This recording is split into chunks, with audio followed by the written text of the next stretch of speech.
पशुस्य गोष्ठे नारी च गृह द्वारा।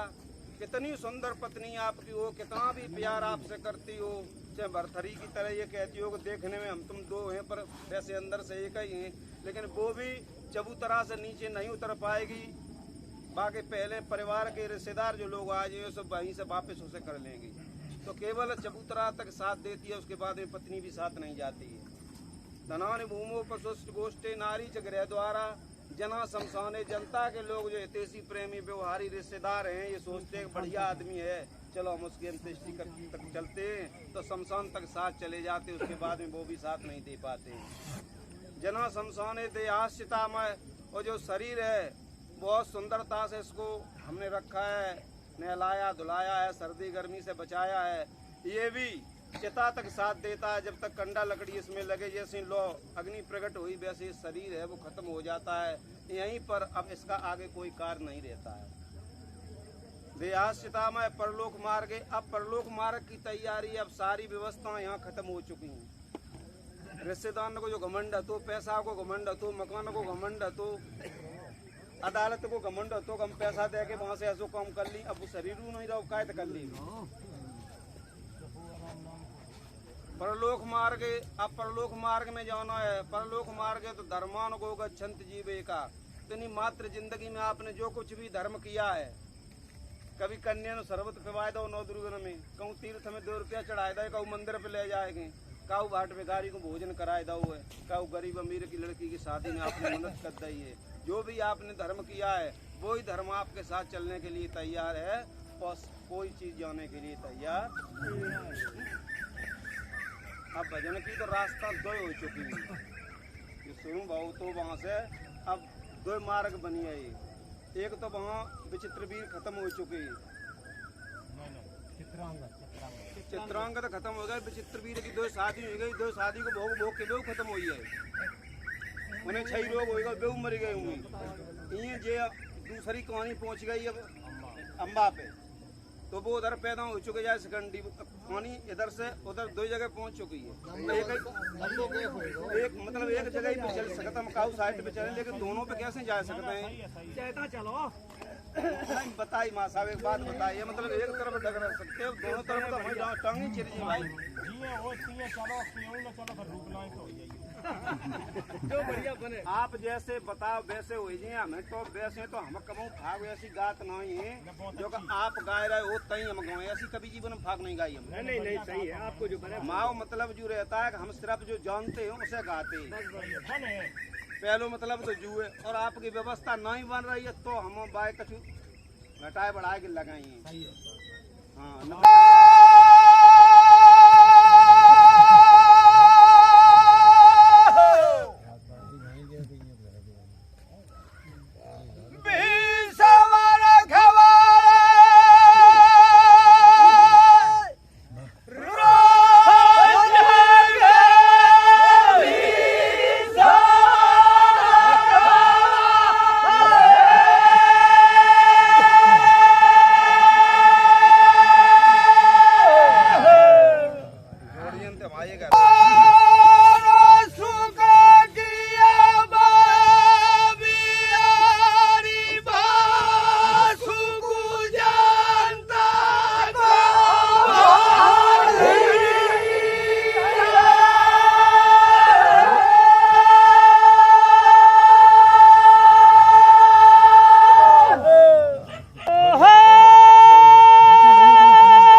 बताइए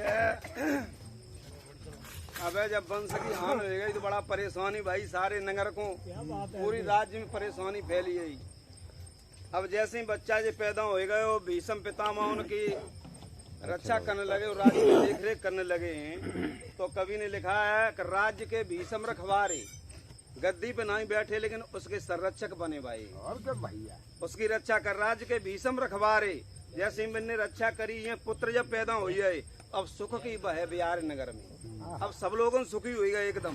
कैसो कन्हैया, हाँ आस बंध गई।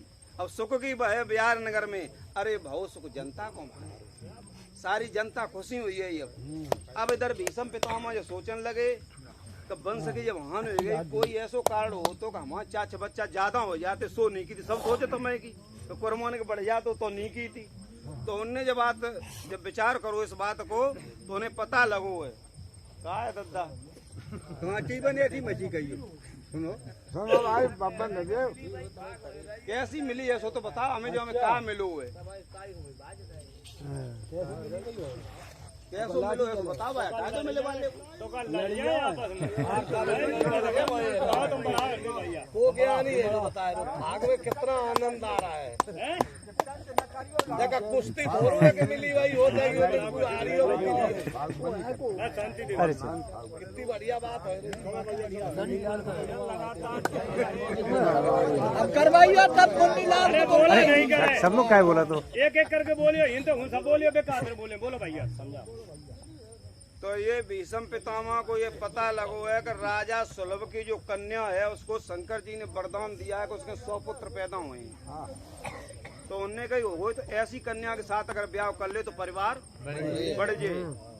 तो आगे की लाइन में रामवीर भैया कवि ने क्या लिखा है और क्या उपाय किया है भीष्म पितामह ने।